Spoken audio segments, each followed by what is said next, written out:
Every single day, you are given 24 hours, and yet most people live as if time is something happening to them instead of something they can shape. The difference between feeling behind and feeling in control often begins in the very first hour after you wake up. In those early moments, before messages flood in, before deadlines start pulling at your attention, before the noise of the world grows loud, your mind is at its clearest. Your willpower is strongest in the morning. Your thoughts are less crowded. That quiet space is not accidental, it is an opportunity. When you wake up early, you are not simply adjusting your schedule, you are reclaiming ownership. Instead of reacting to other people's priorities, you decide your own. Instead of starting the day rushed and scattered, you begin grounded and deliberate. There is a psychological shift that happens when you accomplish something meaningful before most people have even opened their eyes. It builds momentum. It builds confidence. It builds proof that you can direct your life instead of drifting through it. Waking early is uncomfortable at first. Your body resists. Your mind negotiates. Old habits whisper that you deserve more sleep, that you can start tomorrow, that one missed morning will not matter. But growth always challenges comfort. The power of an early start is not in the hour itself, it is in what that hour represents. It represents discipline over delay, intention over impulse, long-term vision over short-term ease.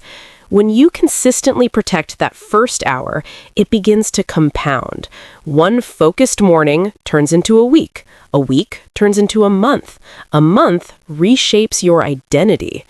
You begin to see yourself differently, not as someone who hopes for change, but as someone who builds it.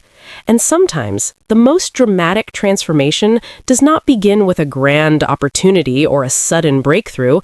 It begins quietly, in the dark, with a simple decision to rise before the world demands anything from you. At exactly 6:47 a.m., the alarm would ring, and at exactly 6:48 a.m., Daniel would silence it.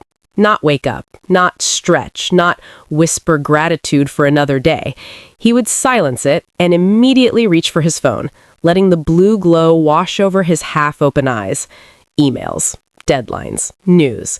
Other people were already moving, already achieving, already posting filtered proof that their lives were accelerating while his felt paused. By 7:30, anxiety would settle in his chest like a familiar weight.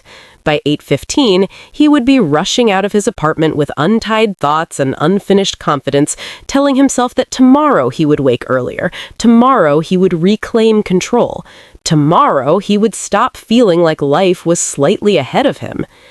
Daniel was 29, educated, employed, stable on paper. He worked in a tall glass building downtown where elevators moved faster than most careers. His job title sounded impressive in conversations, but inside he felt replaceable.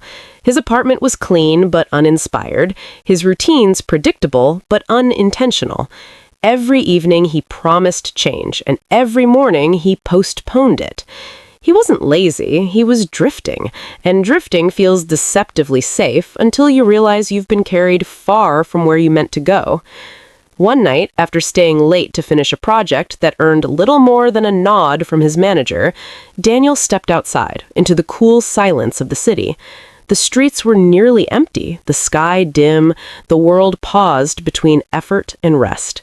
As he crossed the lobby, the building's janitor glanced up and said, "The people who run this place are here before sunrise." Daniel stopped. "Executives?" The man nodded casually. 5 a.m. The building feels different then. Quiet, focused, like it belongs to whoever shows up first. The words followed Daniel home. 5 a.m. sounded unreasonable, extreme, almost theatrical. But lying in bed that night, staring at the ceiling while the fan hummed softly above him, he confronted a question he had been avoiding. What if the life he wanted required a version of him he had never met? He reached for his phone, set the alarm for 5 a.m., not 5:15, not 5:30, and placed it across the room where he would be forced to stand to silence it. When the alarm pierced the darkness hours later, his body resisted instantly. The room was cold, the air heavy, the comfort of his bed persuasive. His mind negotiated with practiced skill. Start Monday, you're tired, this is unnecessary. The alarm continued ringing.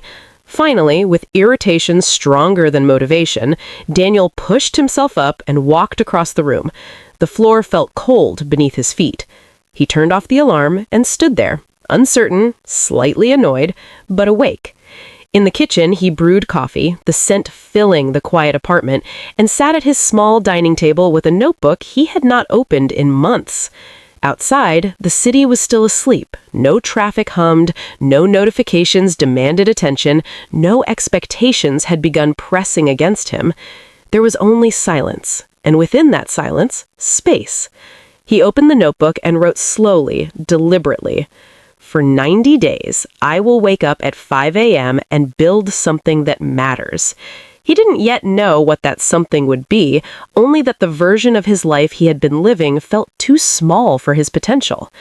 As the sky began to soften from black to gray, Daniel realized this was not about an alarm clock, it was about reclaiming ownership of his time before the world could claim it for him. By the fourth morning, Daniel understood that waking up early was not the victory. What he did after waking up was. The novelty had faded, and what remained was structure. At 5 a.m., the alarm rang, and he stood immediately.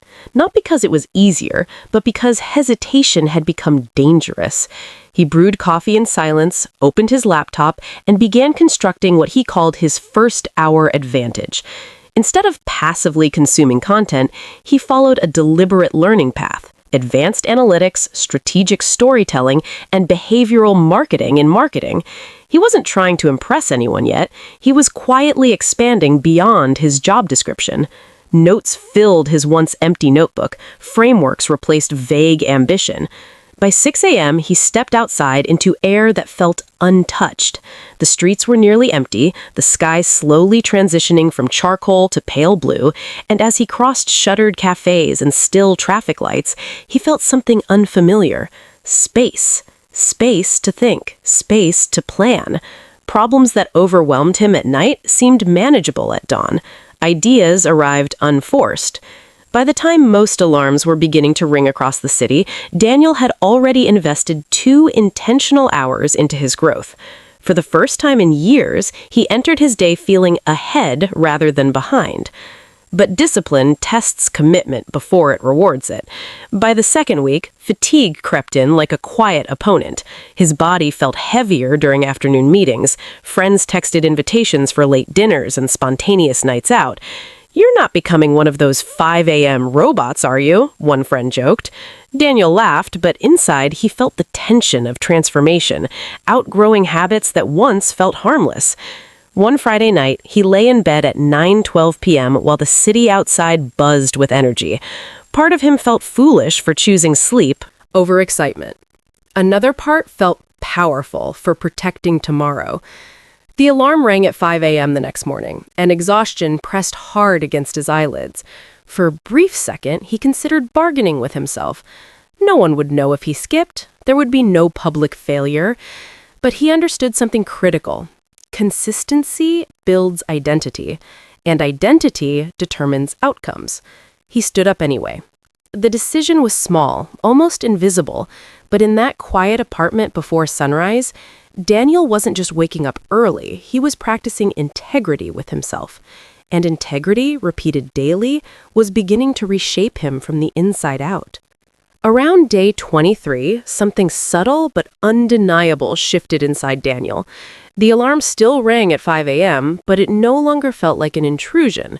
It felt like an invitation. His body, once resistant and heavy, began to anticipate the rhythm. He would wake seconds before the sound, eyes opening into darkness with a quiet alertness that surprised him. There was no dramatic surge of motivation, no cinematic soundtrack swelling in the background. Instead, there was calm, a grounded awareness that he was keeping a promise most people abandoned by the second week. He moved through his small apartment with intention now. Coffee brewed while he reviewed the previous day's notes. His notebook, once nearly empty, had thickened with ideas, diagrams, and half-formed strategies that were beginning to connect into something cohesive. He wasn't just learning random skills anymore, he was building leverage. The early hours had become a laboratory. Between 5 and 6 a.m., he dissected case studies of successful campaigns, reverse-engineered marketing funnels, and practiced translating data into persuasive narratives. He built mock proposals for imaginary brands, then critiqued them ruthlessly. No applause, no deadlines, just refinement. By 6, he shifted to movement. Runs through quiet neighborhoods, breath visible in the cool morning air, footsteps steady against pavement that still belonged to the night. During those runs, something powerful happened. His internal dialogue changed. The voice that once whispered doubt began asking sharper questions. What would a senior strategist do here? How would a leader respond under pressure? Who do I need to become to operate at the next level? The mornings were no longer about waking up early. They were about rehearsing a higher version of himself before the world demanded performance. By day 35, the transformation became visible to others. In meetings, Daniel no longer waited to be spoken to. He prepared talking points before anyone asked. When presentations faltered, he stepped in with clarity instead of hesitation. His suggestions were structured, not scattered.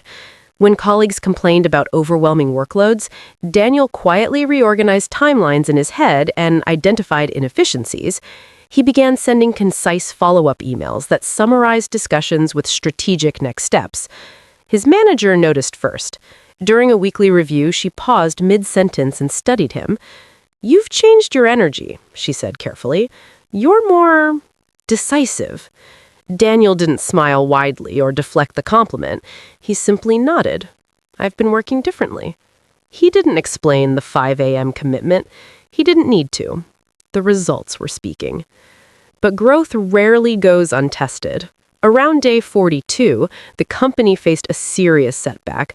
A high-profile client launched a campaign that underperformed dramatically.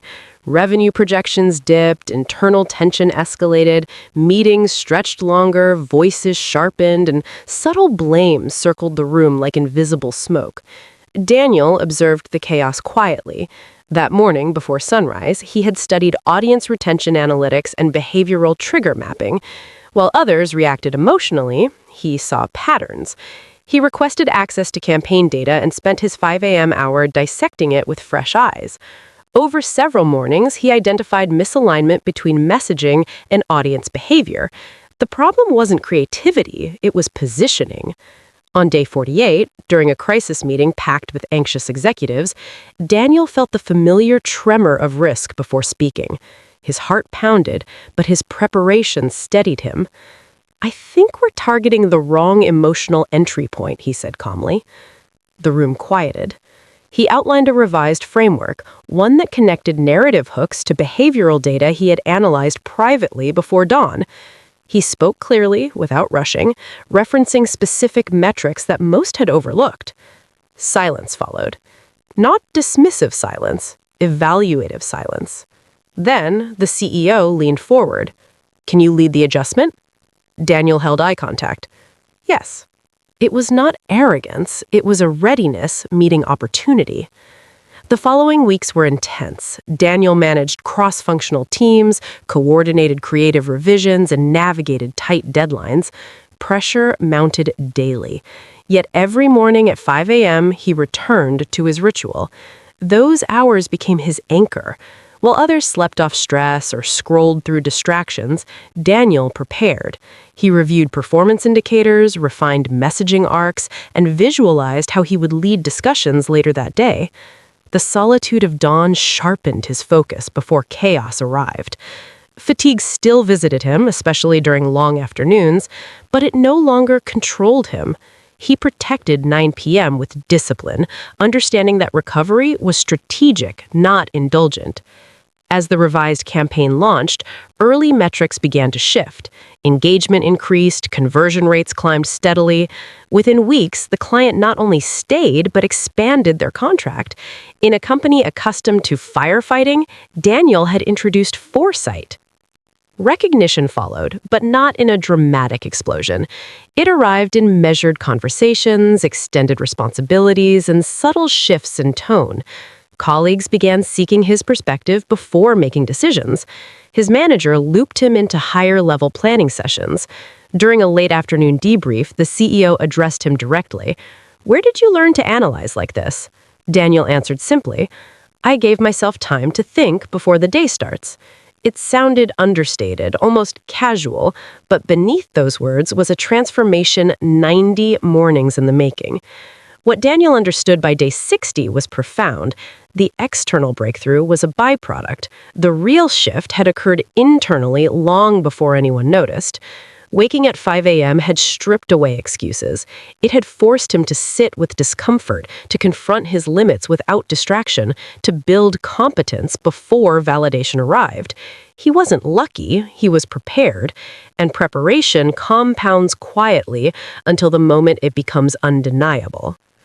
By day 71, the air inside the office felt different when Daniel walked in, not because the building had changed, but because he had.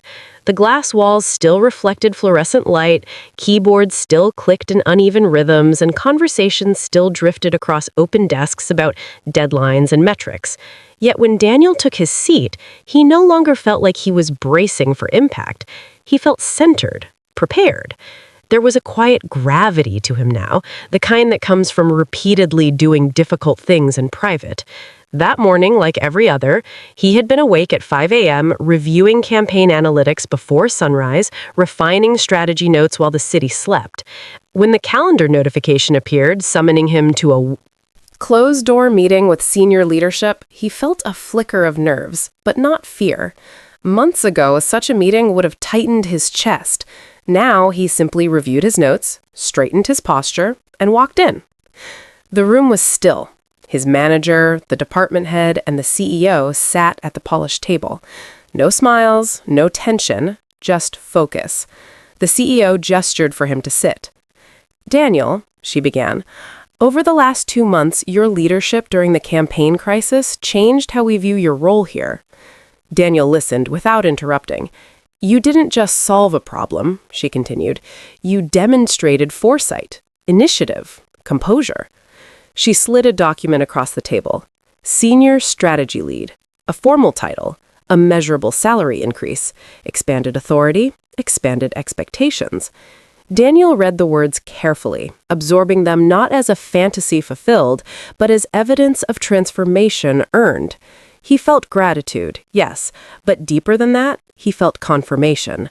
The early mornings had not been symbolic, they had been strategic. He accepted the offer calmly. No celebratory fist pump, no dramatic exhale. Just a steady nod. "Thank you. I'm ready."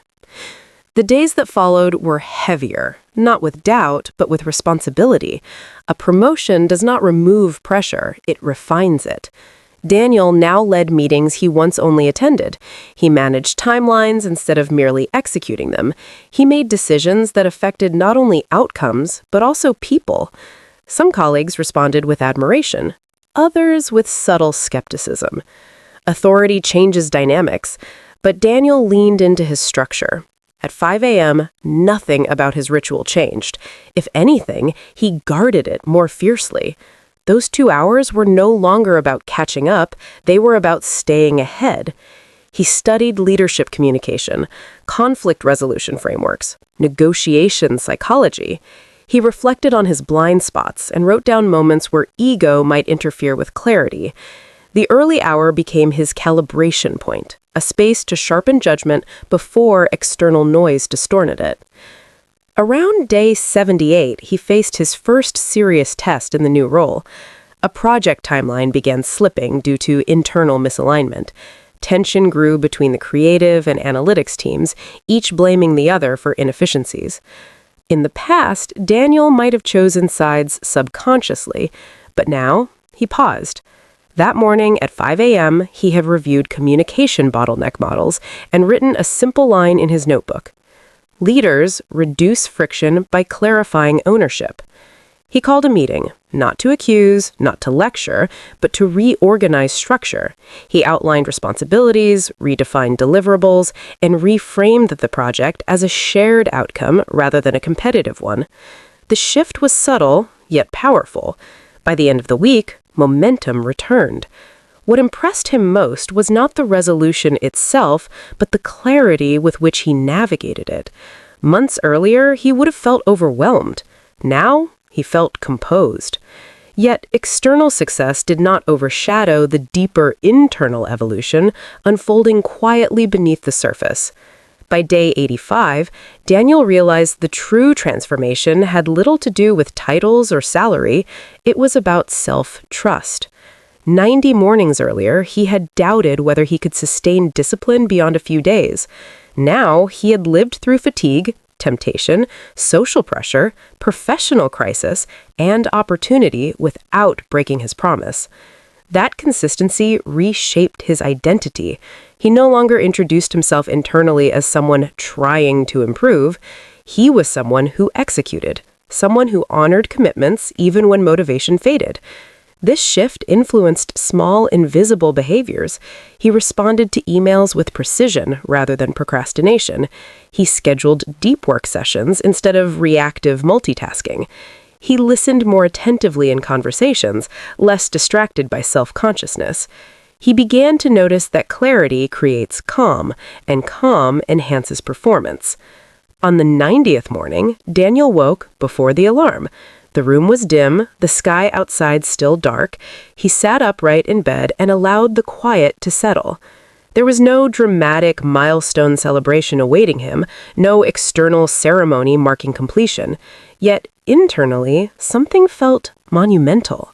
He walked to the kitchen, brewed coffee slowly, and opened his notebook to the first page he had written 90 days earlier.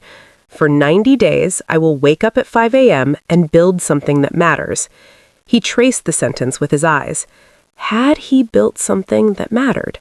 Yes, but not in the way he originally imagined. He had built capacity, focus, integrity, leadership.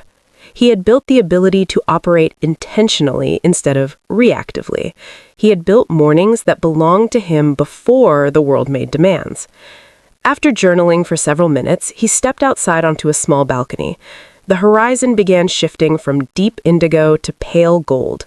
The city below remained mostly silent, windows dark, streets empty.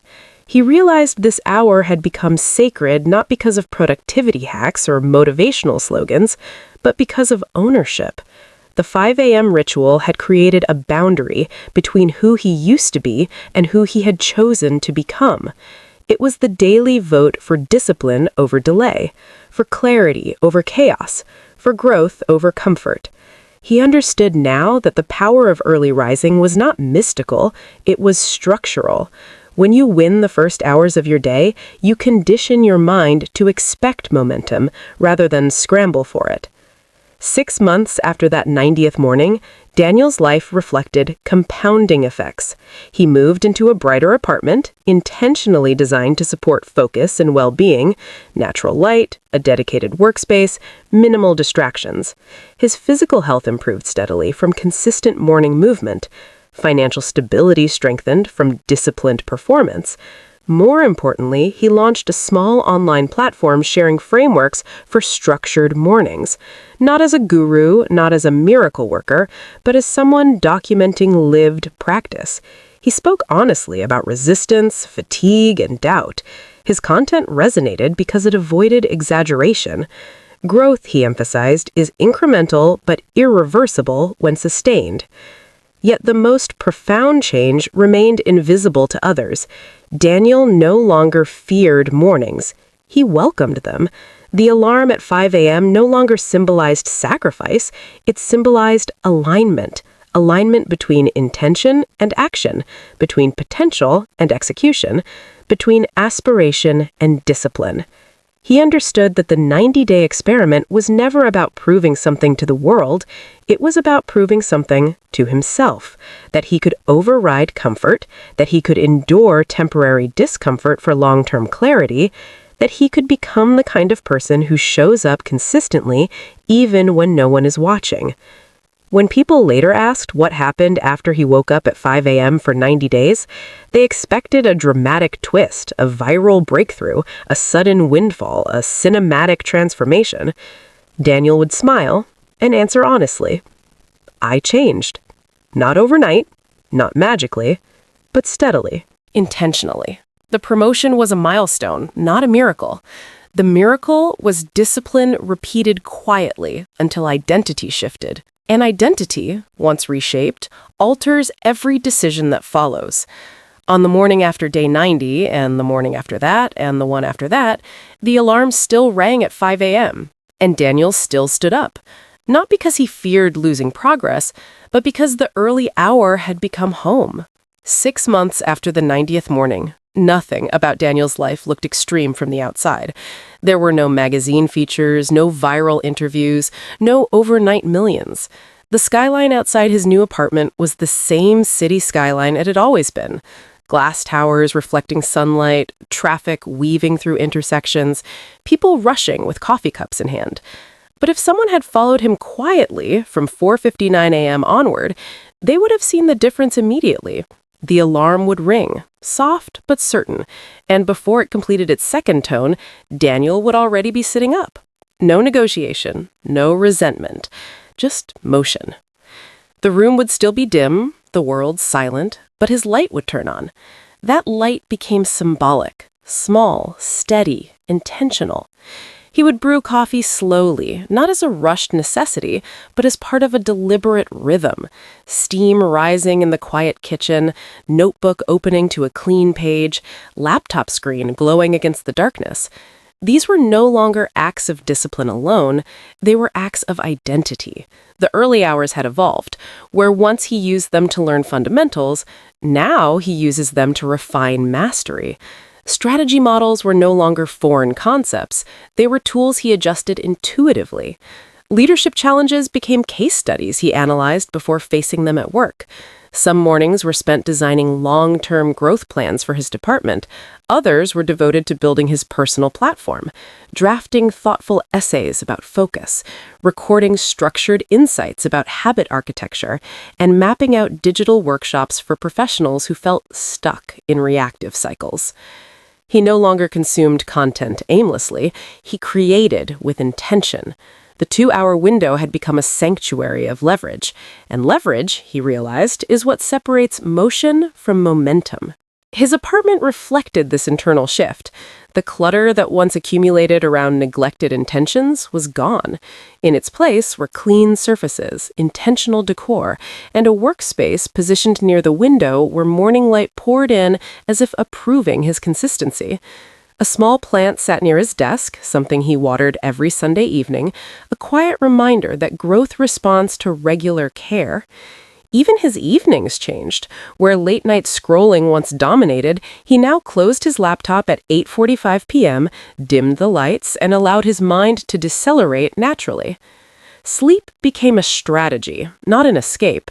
Rest was not indulgence, it was preparation. At work, his leadership matured beyond performance metrics. He noticed tension earlier, he asked sharper questions before problems escalated. When younger team members expressed overwhelm, he shared not motivational cliches, but frameworks, structured approaches to managing time, prioritizing tasks, and thinking clearly under pressure. He never preached about 5 a.m. as a universal rule.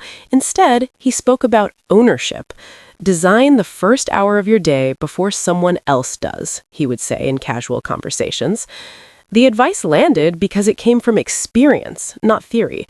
His credibility was rooted in consistency. Over time, his department became known for stability and forward-thinking strategy. Not flashy, not chaotic, steady. Yet, the most transformative change unfolded in moments of solitude. On certain mornings, after journaling, Daniel would sit quietly and reflect on who he used to be, the man who silenced alarms without standing, who allowed anxiety to dictate mornings, who felt perpetually behind. He felt compassion for that version of himself now. That man wasn't incapable, he was unstructured. He wasn't lazy, he was scattered. The 90-day commitment had not erased his flaws, it had reorganized his priorities. And in reorganizing his priorities, it reshaped his confidence. Confidence built through repetition feels different than confidence built through praise. It is quieter, less fragile, less dependent on applause. His online platform grew slowly, but meaningfully. Messages began arriving from strangers describing their own early morning experiments. Some lasted a week, others extended beyond 90 days. Daniel responded thoughtfully, never positioning himself as an authority above them, but as someone walking alongside. He shared practical realities. Some mornings feel mechanical, some feel inspired. Progress is rarely linear. The power lies not in dramatic effort, but in daily return. He emphasized one principle repeatedly: identity precedes outcome. When you begin acting like the person you aspire to become, the world gradually aligns with that version of you. Opportunities recognize preparation. Responsibility gravitates towards reliability. There were still difficult days. Leadership did not eliminate uncertainty. Projects failed occasionally. Market conditions shifted unpredictably. Personal doubts resurfaced in quieter forms. But when those challenges appeared, Daniel no longer spiraled. He returned to 5 a.m. The ritual remained constant when circumstances fluctuated. That constancy grounded him. In the dim light of early dawn, problems shrank to a manageable scale. Solutions surfaced more clearly without the distortion of urgency. He learned that emotional regulation begins with intentional rhythm. The world may accelerate unpredictably, but your internal pace can remain deliberate if you guard it. One particularly reflective morning, nearly a year after the first alarm rang, Daniel revisited his original notebook entry again. The ink had faded slightly, but the words remained firm. For 90 days, I will wake up at 5 a.m. and build something that matters. He realized what mattered most was not the promotion, not the apartment, not the platform. What mattered was self-trust, the knowledge that when he made a promise, he honored it. Self-trust simplified decision-making. It reduced internal debate. It strengthened resilience. With self-trust, discipline felt natural rather than forced. Without it, even small tasks felt burdensome. As sunrise painted the skyline gold, Daniel understood something many overlook. The true reward of early mornings is not time gained, but alignment restored. Alignment between who you say you want to be and what you repeatedly do. Alignment between ambition and execution. When those two converge, momentum feels inevitable rather than accidental. The 5 a.m. commitment had not guaranteed success, it had guaranteed preparation. And preparation, sustained long enough, transforms into opportunity. So when people asked what happened after he woke up at 5 a.m. for 90 days, the answer remained consistent. He did not claim that the hour itself was magical. He did not exaggerate outcomes. He simply explained that by choosing to begin his day before distractions claimed it, he reclaimed authorship over his life. He replaced reactive mornings with intentional beginnings. He replaced vague goals with structured action. He replaced self-doubt with evidence. Evidence collected one sunrise at a time.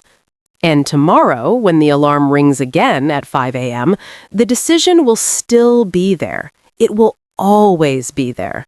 Small, ordinary, easy to dismiss. But within that ordinary moment lives extraordinary leverage, because the difference between who you are and who you could become is often hidden in the first quiet hour of your day. Daniel stands up when it rings, not because he fears regression, but because the early morning is where he meets his highest self. And that meeting, repeated daily, is what truly happened. If you've listened this far, then you already understand something powerful. This was never just a story about waking up early. It was a story about ownership, about the quiet decision to stop negotiating with your potential, about choosing structure over excuses, about becoming the kind of person who does what they said they would do, even when no one is watching. Daniel didn't change because of motivation. He changed because he stopped waiting to feel ready. He built readiness, morning by morning, while the world slept. And here's the truth. Your transformation will not begin with a dramatic opportunity. It will begin with a small, almost invisible decision. An alarm is ringing in a quiet room, a choice between comfort and construction, between delay and discipline. You don't need 5 a.m. specifically, you need ownership of your first hour, because the way you begin your day shapes the way you experience your life. So tonight, before you sleep, ask yourself one question.